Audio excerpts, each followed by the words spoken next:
Hello and welcome back to 321 Adam. I'm your host Adam, and in today's episode we're going to talk about one of my favorite topics in the world, coins. Yes, coins. And I get a million different remarks when I say that word, coins. They think, oh, you like those, decorative little tokens like a Chuck E. Cheese. I'm just like, no. Oh, you like those, those silver pieces that you see like on the infomercial with Donald Trump's face on it. And I'm just like, no, not really. And they're like, oh, okay. Well then, what do you want? What's coins? You're talking about like pennies? Like, you like pennies? Pennies? Didn't Canada get rid of the penny? Why do we still have the penny? What's the point? Oh, when I get pennies, I just throw them out. Man, there's things I hear that I cringe. Like, I literally cringe. Or this one. Oh, I used to bury pennies when I was a little kid.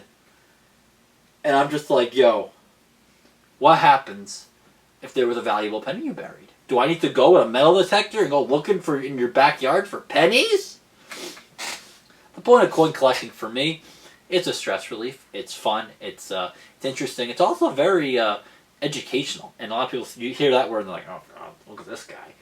But the thing is, it's the fun of collecting. It's not always about precious metals. It's not always about old, expensive, valuable coinage. Sometimes it's just about new coins. And that's the interesting thing. There's some people tell me, oh Adam, God, why do you get so excited when you see a 2022 quarter? Like, what is it? It's shiny. Like, who doesn't like shiny things? But every year, since like 1999, the United States Mint, of course, there's the Philadelphia Mint, there's the Denver Mint, there's the San Francisco Mint, and then there's the West Point Mint. Of course, Philadelphia, Denver, they mint coins for general circulation. Those are the coins that we see when you go to the store and you your total comes to $5.01 and you give them $6, you get 99 cents back. On the San Francisco Mint, they're used for proof coins. Proof coins are coins that are they're specially coded coins, and they're meant specially for what they call proof sets that you can buy directly from the United States Mint. Or they're very special. If you haven't seen one, I'll you gotta look for them. Sometimes you get them in circulation too, which is really fun when you get them. And then the West Point Mint, they're usually used for like I said earlier, the valuable stuff, the silver coinage, the gold coinage, commemorative coins, things that you will never ever probably ever see in circulation. And if you do, you're very lucky. For me, I love again getting the coin books and filling in the little slots. And every year when the new nickel comes out, the new dime, the new penny, the new quarters come out, you slot them in, and they're brand new. And a lot of people think, oh wow, this guy's such a geek, look at him. But the fun of the coin collecting is finding those older coins. And they're not always valuable. And that's the other thing. One guy tells me, hey Adam, look at this. I got a 1944 penny. Like, wow, look at that. Yeah, that's cool. It's a wheat penny back. 1944, a long time ago.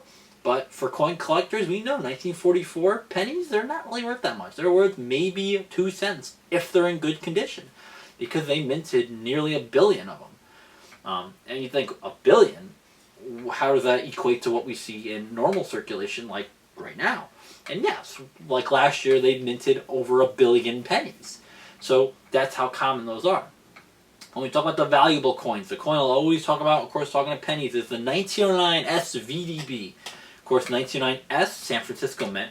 They used to actually make circulated coins with the S Mint mark. They stopped doing that around 1974 with the penny. Nickels were 1970. They kind of, quarters they never did S for circulation. But that 1909 SVDB, the VDB stands for the initials, the guy who made the design of the penny. His name was Victor David Brenner, and that's his initials, VDB.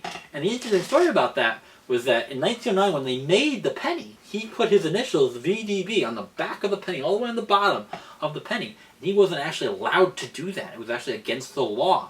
So the United States Mints caught that after minting these coins in the San Francisco and the Philadelphia Mint.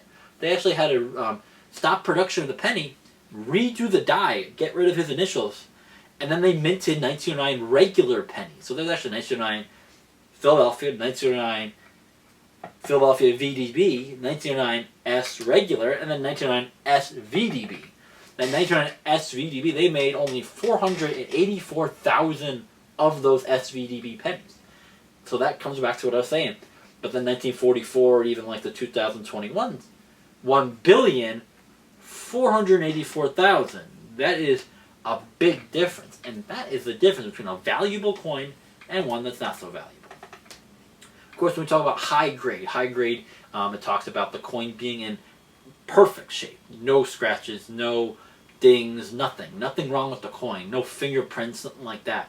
And cleaning coins is actually bad for the coin's value, which I learned a little later on. But cleaning the coins actually removes the natural chemicals, the natural look to the coins, and makes them look artificial. And that's the funny thing when you get silver, and it looks artificial. That a lot of people say, wait a minute, is this real silver? Because that's the thing. When you're buying silver, especially the way silver has shot up over these past couple of years, you want to make sure it's genuine. You want to make sure when you're buying a coin that it's real, or when you're buying bars of silver that it's actually real. And that's the problem that we've been having a lot over the last 10, 15 years because of how much silver and gold have shot up in the last couple of years.